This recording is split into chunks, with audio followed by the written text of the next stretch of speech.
gratidão. Mas isso é na teoria. A gente adoraria que fosse assim, mas na prática não acontece.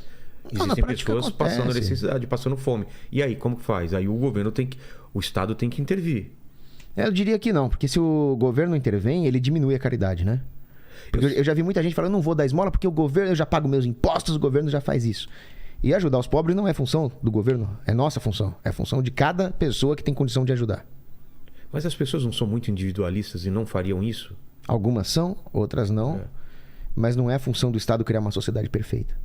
Por isso que eu fico meio nervoso quando alguém chega para mim e fala que o anarcocapitalismo é uma utopia. Porque o anarcocapitalismo ele não pretende resolver todos os problemas da Terra e criar uma sociedade perfeita onde não haja mais pobreza e onde todas as pessoas se comportem bem. Essa não é a função do anarcocapitalismo. A ideia do anarcocapitalismo é resolver um único problema da sociedade, dentre milhões que existem. Esse problema é o mau emprego da violência. O mau emprego da violência? Não é pacifismo. Mas a violência ela tem que ser empregada contra malfeitores, contra desordeiros, bandidos, invasores, inimigos em guerra. Ela não serve para ser aplicada para fazer política pública, ela não serve para fazer engenharia social. É errado usar a violência para moldar a sociedade à imagem e semelhança de uma ideologia ou de um líder. E o anarcocapitalismo é só sobre isso. Então eu não posso usar a violência para resolver as mazelas sociais. Eu não posso usar a violência para aumentar o PIB. A violência é só para usar contra desordeiros que ameaçam a integridade da sociedade. E o que mais é anarcocapitalismo? Ele basicamente só isso. Mas e o governo? Como fica? Então, aí o governo eu não vou saber te responder, porque é a mesma coisa que você me perguntar como seriam os podcasts numa sociedade livre. Eu não sei. O Inteligência Limitada tem uma proposta, uma estética extremamente original. Certo. Eu achei muito legal quando eu cheguei aqui e vi isso. Outros podcasts que eu participei são diferentes. Como seriam os podcasts? Não sei, cada um seria de um jeito. Entendi. E governos, mesma coisa. Cada um teria um estilo, um jeito, depende da cultura local. Mas haveria governo? Haveria governo. Não é uma anarquia, então? Não é, o nome é ruim, né? Anarco. Porque lembra de anarquia. O nome é péssimo. A gente é meio ruim de dar nome. Quem sabe você tem uma ideia legal aí pra... Anarcocapitalismo.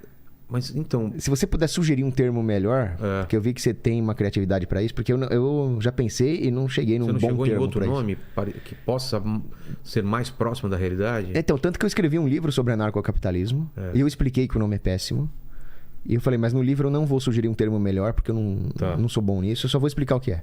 Mas além da aplicação da violência, o que mais, cara, que tem de característica do anarcocapitalismo? Na sua essência... Sociais, é igual o capitalismo que existe agora. Ele não seria igual ao capitalismo que existe agora, porque o capitalismo que existe agora, ele é muito regulado pelo Estado. Não só no sentido do Estado atrapalhar os empresários, atrapalhar os capitalistas, mas também no sentido ruim do empresário se valer da força do Estado para tentar atrapalhar os seus concorrentes. Entendi. Que é o que a gente chama de corporativismo, né? Então existem muitas empresas que enriqueceram não porque empreenderam, criaram um produto legal, um serviço bom e barato para o consumidor. Isso aí é ótimo. É bom que o cara fique rico assim. Só que tem empresa que enriquece fazendo lobby com o governo, falando para o governo regular o produto do concorrente dele, pegando crédito subsidiado pelo pagador de imposto. Então, a faxineira tem que pagar o crédito subsidiado de um bilionário. Uma coisa imoral. Então, algumas pessoas acham que o capitalismo é isso. É cão come cão, quem pode mais chora menos. E não é isso. O verdadeiro livre mercado ele teria que ser baseado numa fundamentação moral, né? Na propriedade privada, no respeito aos contratos, não nessa coisa do rico comprar o Estado para ferrar o pobre. Então, o problema é que o marxista, o comunista, ele faz uma análise marxista da economia de mercado. Ele acha que é uma briga do rico contra o pobre. Mas não é. A briga, na verdade, é do lobista contra o honesto. O anarcocapitalismo é basicamente a ideia de que bens e serviços não podem ser monopolistas. Eles não podem ser providos através de um monopólio coercitivo. Eles têm que ser providos no mercado concorrencial. Aí também tem uma confusão, porque monopólio não é uma única empresa grande fornecendo um produto. O monopólio é a ausência da possibilidade jurídica de concorrência. Entendi. Então, se o empresário é o único do setor, porque ele realmente é o cara que oferece o melhor produto, com o menor preço, e ele se mantém nessa posição porque ele conquistou o mercado, ele não é um monopolista propriamente dito. Porque a possibilidade de concorrer com ele existe.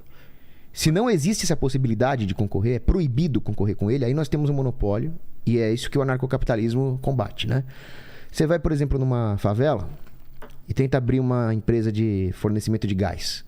Vai chegar o criminoso organizado lá, o traficante, e vai falar: você só pode fornecer gás com autorização do comando. Entendi. Isso é um mini-estado. O Estado faz isso pelo menos nos setores de defesa, segurança e justiça. Enquanto houver isso, existe o estatismo, que a gente chama. Não existe uma concorrência de serviços. Se o governo é uma coisa boa, então uma pessoa que vai discordar de mim, não, tem que ter governo, o governo é uma coisa boa. Também acho que o governo é uma coisa boa. Mas ele nós só podemos dizer que governo é uma coisa boa se houver concorrência. Com o governo? Governos concorrendo para ver quem fornece o serviço de governo. Como seria isso? Porque se o governo é uma coisa boa, então ele é um serviço prestado à sociedade. Tá. Então por que esse serviço não pode ser concorrencial? Eu posso avaliar se esse serviço está sendo bem prestado ou não. Se não houver concorrência, não há incentivos para prestar um bom serviço de governo. Eu simplesmente me imponho. O único incentivo é a próxima eleição para eles, né? Mas aí vira perto da eleição, eles ficam bonzinhos e para serem reeleitos e aí volta a ignorar a gente. Basicamente é isso. Ou pior que isso, né? Porque às vezes numa eleição o governo compra votos de uma forma legalizada com um leilão antecipado de bens roubados. É um termo que o Mencken usa, um pensador. Então, quando o governo fala, eu vou dar dinheiro para tal setor, só que o governo não produz. Ele só distribui. Está tirando de outro lugar. Está tirando de algum lugar. Então, o que ele está fazendo? Ele está comprando votos com meu dinheiro. Exato. Então, as eleições democráticas aí, a cada 4 anos, não são um bom critério de concorrência governamental. Tanto é verdade que você pega os Estados Unidos, o mesmo sujeito que vota Democrat lá na Califórnia, depois ele não aguenta mais a criminalidade, a pobreza, e ele muda para o Texas. Tá acontecendo isso, né? O pessoal, amigo meu lá dos Estados Unidos, falou que o pessoal de Los Angeles, lá, o pessoal da Califórnia tá preocupadíssimo, né, com as novas leis agora. Porque parece até um certo valor, o cara não pode ser preso, né? É absurdo. O cara pode roubar até, acho que $1.000, $900. Acho que é isso. E ninguém encosta a mão nele. Exato. Então, ninguém mais tem coragem de abrir uma lojinha, de gerar emprego. Virou uma inversão de valores completa, que é o que a esquerda faz. E aí, quando o sujeito vota, ele pode socializar os custos da eleição, do mau voto dele para o resto da sociedade, ele costuma votar na esquerda. Mas quando ele consegue individualmente escolher para onde ele vai para os estados governados pela direita. E por quê? Porque aí ele não consegue mais socializar os custos, ele está escolhendo para ele mesmo. Aí ele vai para onde tem prosperidade, segurança. Exato. Mas quando o governo compra ele no curto prazo, dá problema. E o que você vê aqui no Brasil? O que está acontecendo aqui, esquerda e direita? Porque a gente teve uma escalada, né? Antigamente era uma coisa mais pacífica e de repente escalou, acho que lá pro governo Dilma, né? Na eleição da Dilma com a Aécio já começou e daí para frente escalou para uma coisa de ir pra rua, de manifestação, de briga nas redes sociais. Você acha que a gente vai dar